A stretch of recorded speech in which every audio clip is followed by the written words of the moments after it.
Hi guys, welcome back to the channel. Today I'm going to show you how you can download any video from YouTube. There's plenty of options to do so, but there is only one legal way to do it. So let's jump right into the app.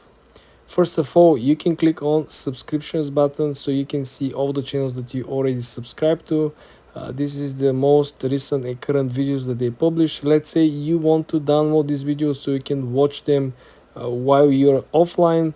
First option is to click on the three buttons that you see underneath, and option number 4 of this menu is of course download option.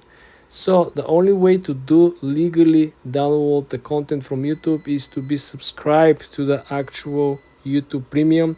The first month will be free, as you can see. The second month will be $18.99.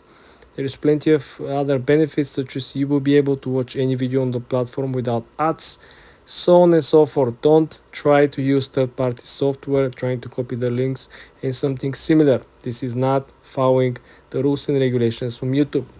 Second way you can actually try to download is by watching the video. When you click on the video and when you try to watch it, you will see beneath that, next to the like and dislike button, to the share button, there is an actual download button as well. So you can download the video if you're subscribed to the YouTube Premium while watching the video itself. Remember, this is the only legal way to do it without having any issues with the content itself. Subscribe for the channel and follow for more tips and tricks.